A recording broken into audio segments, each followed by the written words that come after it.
Every person wants to get married. Some people are already married like me. But the real question is everyone ready to keep a man? Is everyone ready to keep a woman? Are people really ready for the responsibility that comes with marriage? So guys, in today's video, we are going to be sharing insights. I'm going to be sharing insights with you of some of the few things I wish I knew before I got married. This is going to be so interesting. Hello and what's up guys, welcome back to our channel. So guys, in today's video, I'm going to be sharing with you some of the few important things that I wish I had known before I got married. This is going to be so helpful to people who are aspiring to get married and also those who are already in marriage. Me, I'm already 2 years in marriage.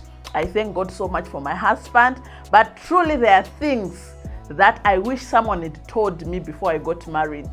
And I know this is going to be helpful. So if you're excited for this video, don't forget to like, subscribe, and comment. Let's get into this. Yes, guys, the first thing I'm going to talk about is submission. This is one of the most misunderstood terms in the world. Actually, mostly in this generation we are in, this Gen Z generation, when they hear submission, they start thinking like, he wants to control me, the man wants to control me, what control. But this is one of the misunderstood terms, by the way, I have seen. And the good thing is, this wasn't implemented by any man. Even the Bible spoke of it. I'm going to read from the Bible and I'll explain what it means and how it has worked for me in my marriage. This Bible said in the book of Genesis 3 verse 16, it says, your desire shall be for your husband. This is for the woman. Your desire shall be for your husband, and he shall rule over you. I'm done. So your desire shall be for your husband, and he shall rule over you. So when you talk about submission, these are some of the things I wish I knew before marriage. When you talk about submission, when you get married as a woman, submission is crucial. Your desires shall be for your husband, and he shall rule over you. Meaning, when you are in marriage, your husband is the head of the house. What does it mean to be the head of the house? Meaning his decision stands. I've seen one of the things people, actually most ladies, is wanting to go 50-50 with your husband. Like he says this one, you say, no, let's do this. He shall rule over you, my sister. Or submission is very important, guys. You have to make your husband lead. He's the lead of the house. You have to know before you get married. No, your husband is going to be your king. He's going to be a leader. His decision stands. And another thing is, men have a certain ego with them, so they really need respect. And even if your husband is giving a decision that is not okay with you, there is still a wiser way of how to bring your point. Not saying, no, yours doesn't work, mine works. These are few things that are disturbing many marriages today. And these are some of the things I wish I knew before getting married. And I thank God that as I kept on, in my walk of salvation, there are things I learned in the Bible. There are things I got to know. And my marriage is exciting. So guys, submission is one of those things. Secondly, guys, you have to remove the selfishness. Oh my God. I was a victim to this. Selfishness. Like, look, okay, I can say selflessness. This thing of saying, I, my this, my what, my money. That thing, if you are ready to get married, you have to know, you have to leave it. You have to leave it. For me, when I was still single, I was a hustler. I used to make my money. Actually, I was doing well for my age and my singleness. So I used to do things for myself. I was so independent. But when I got married, I had to remove that selflessness and selfishness. I had to put it aside. But that was one of the hardest things I have ever done. It took me time. And I know this can be one of the most disturbing things to many women. What am I saying here, guys? When you get married, things cease to be mine, it begins to be ours. You have to start planning as a team with your husband. Meaning the my what has to stop. My money. I know the husband is the head of the house. But if you're married and your husband is not really able to meet to the standards, but as a woman you have money, it's good to help. Even the Bible say we were made helpers, meaning a wife is supposed to be a helper. Where you can help, you have to help. Actually, I thought this was a lie until I saw people. Someone will tell you, my husband has not given me money. These kids will not go to school. We will not eat in this house. Kids will stay hungry. Kids will not go to school because the husband doesn't have enough money. But the woman makes more money than the husband. And she's tying her money in the house saying a woman's money is her money. Truly, it doesn't work like that. If you want your marriage to work, you have to remove this selfishness and become selfless, knowing that, in this marriage, it's now ours, it's our money, it's our things. You start planning together. So that one of the things I wish I knew truly before getting married, and I wish someone who is aspiring to get married out there can know right now, is when you enter marriage, you have to remove the selflessness. You have to remove the selfishness because marriage can what do you call this? There's a lady who was saying, I entered marriage very humble, but this Ichimani started cutting down my wires. Like, someone enters marriage very humble, and after some years, they are so annoyed, they are shouting, they are saying, this man is the one who is making me to lose my mind. But truly, there are some things we should know before we even enter marriage, like selflessness. You have to know that everything is our now, not mine. You see, it's our. Because for me, I'll give an example. When I got married, I came with my things, my perfumes, the most expensive ones. I came with a lot of lotions. I was using them. I was like, these things are going on so fast. Who is touching my things? One day I found my husband dipping his fingers on my lotions. I'm like, what? I just said I also want to smell good like you do. I said, what? I was so annoyed, so irritated. I got so angry. But later on, when I start in the journey of marriage, I started understanding that, there are some things you have to learn to share. There is no my thing. There is no my what. And now he can even see his shirt moving. If he buys a new shirt in the house, he can find it moving in the house, and he starts wondering. Everything seems to be my. It becomes ours. So that's one of the things. Anyone out there who wants to get married, or people who are already married, please learn to be selfless. If you have more money than your partner, make sure you help each other. That's what we call a partnership. Another thing I'll talk about, guys, is if you are a Christian, if you are born a Christian, my sister or my brother, you love God, you are a prayerful person, please marry a believer. This one I'll say it with all conviction, because I have friends who married non-believers. Every time they disturb you, they say, this money, what, this drunkard. No. When you are Christian, you love God, you love serving God, please marry a believer. Don't compromise. Don't compromise. I know a lot of ladies, sometimes when you are late, you think you are past age, you want to get married, no one is marrying you, you end up going with any man. Truthfully, if you choose a non-believer, when they start drinking, when they start doing their habits, don't complain, because it's you who compromised. I've seen ladies who married non-believers, and they said, I can change him. Truly, there is this one thing women should remove in their heads. You can never change a man.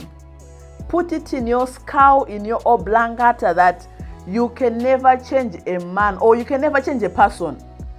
People change because they want to change, or people change because by the grace of God, God has appeared to them, has convicted them to change. Never think that someone can change because you are shouting every day for them to change. That doesn't work. So those who marry non-believers saying, I'll change them to God, good luck with you. Actually, there are some who married non-believers, but later on their husbands or their wives got born again and they became believers. Congratulations to you. But when you know you don't have that anointing, my sister or my brother, to marry someone who is a non-believer and you think you're going to change them, that is going to be one of the worst mistakes you can ever do.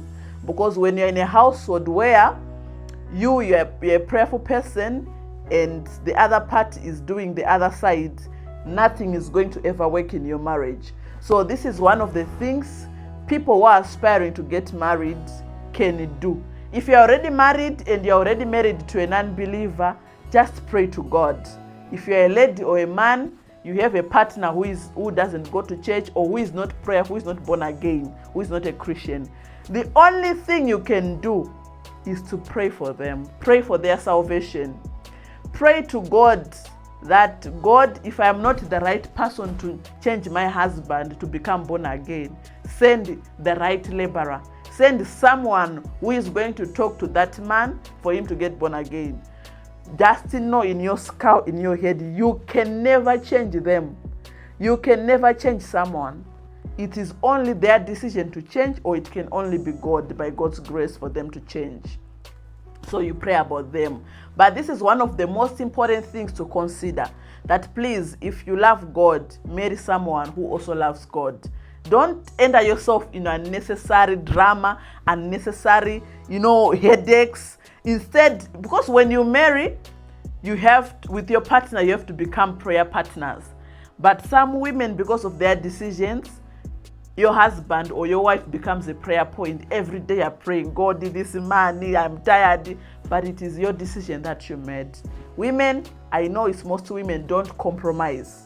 And another most important thing I'm going to talk about, guys, is mostly on ladies.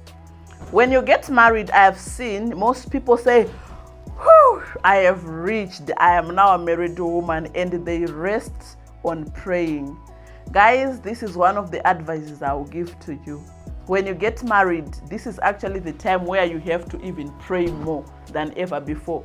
If you are single and there are things from your family that were disturbing you, some spiritual attacks, and you were single, just know when you get married, it is now two. You have to fight two battles, from your husband's side and your side. And it's not time to rest saying, I have achieved, I have reached. That's one of the worst mistakes ladies do. You rest. But just to know, when you get married, the battle begins. You have even to pray more now for your husband, you see. So don't rest. Prayer is the key point in every successful marriage. You have to pray for your partner, pray for your family, pray for the people around you. Because I tell you, mostly when you get married, more attacks starts coming. There are things only prayer can fight. People don't really understand this. There are things you can solve yourself, but there are things that are beyond the physical realm. There are things only you can fight in the spirit, and that can only be through prayer. So when you get married, whether you're a man or a woman, don't stop praying. But mostly, a dangerous marriage is a marriage where the husband prays more than a woman. I tell you, the devil hates women. The devil hates anything with a womb. Even in Genesis, the Bible was saying, God said, I will put enmity between the seed of a woman and the seed of the enemy. So just know, if problems are arising in your marriage, what the devil is after is you, not even your husband or your kids. The devil is after the woman. That's why you need to pray. That's why they say the prayer of a righteous woman avails much. When a woman prays, circumstances change. Doors, they open. Situations, they change. I tell you. And if you want to prove this, look in your prayerful life. If you are a lady who is here, one of the most areas you are always attacked on, the devil always attack, is your prayer life. If you take a look and look at your life very well, one of the most places you are most attacked on is prayer. Because the devil knows that when this woman prays, when a womb is praying, something happens. So I advise you ladies, please pray. Don't rest when you get married. Pray, pray, pray. And lastly, guys, I'm going to talk about two things. These things, they helped me a lot in my own marriage. One of the things is never let third parties. Your marriage is for the two of you. Don't involve third parties in your marriage. The moment you involve a third party, just know you're doomed.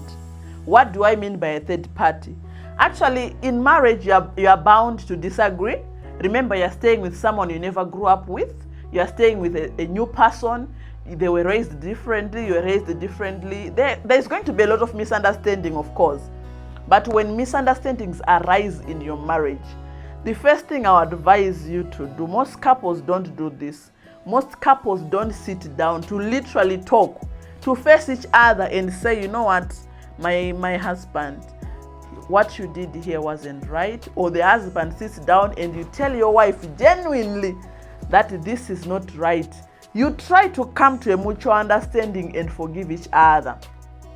But if you just say when an error arises, you run to tell your friends, you run to tell your single friends, either your married friends, or you run to tell your parents, it is not going to be well with you.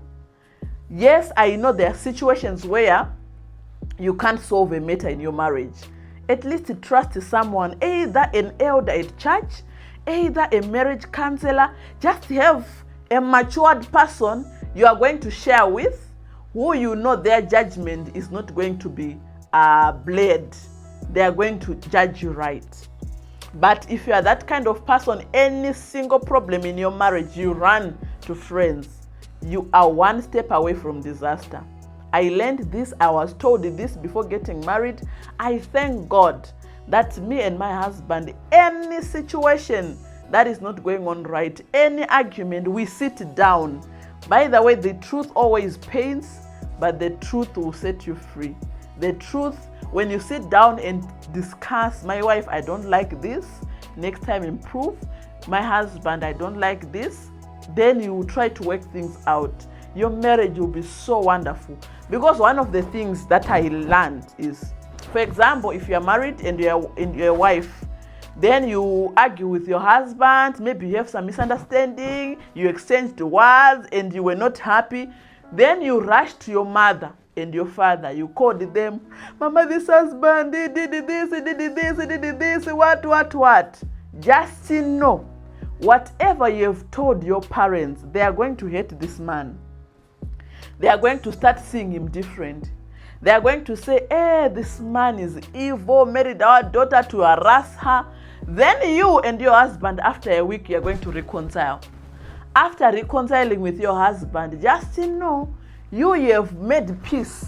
But your parents, they are going to stay with that picture that your husband is this, your husband is evil, your husband is that. And you can't rub it from them.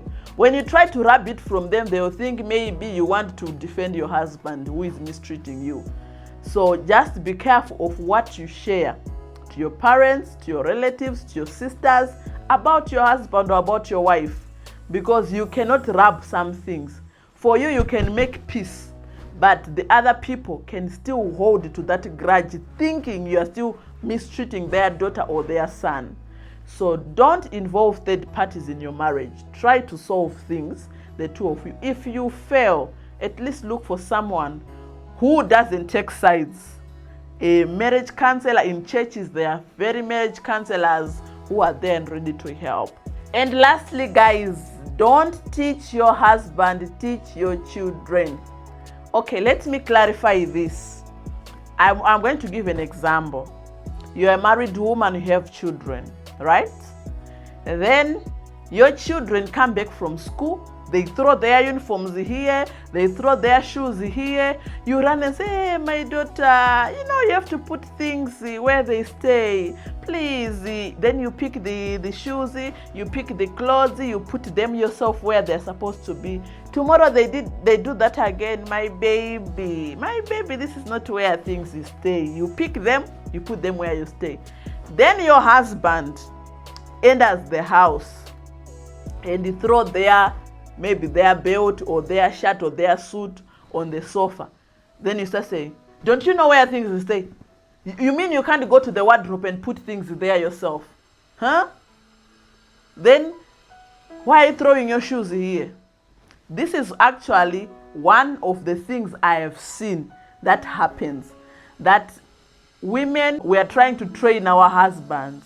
You train your child, not your husband. Just if his mother could not change him, who are you? So women, let's know that we can only train our children to become better. Whatever you want, you feel like your husband should know now, should be something you train to your child, not to your husband. Yeah. If your husband throws a shirt there, what there, pick it nicely and put it the same way you do to your children. When they throw things, you also say nicely, hey, my child, next time don't do this, next time this. No. Train up your child. The Bible says train up a child in the way they should go, not to train up your husband in the way they should go. I have never seen that verse in the Bible. You train up a child in the way they should go, not your husband. Yes, just know his mother trained him up in the way he should go. If he's still doing it in marriage, my sister, my fellow woman, just pick things up, just do, you will not die. So guys, I hope you found this video useful. If you do, don't forget to like, subscribe, and comment. Please support us by just liking and subscribing. Thank you so much, guys. Thank you for loving us. We see your comments every day. Thank you so much for your love. We really appreciate it. And also, if you don't have anything to say, please in the comment section, just say hi to my Maweje family. We'll be able to reply you. Love you. Mwah.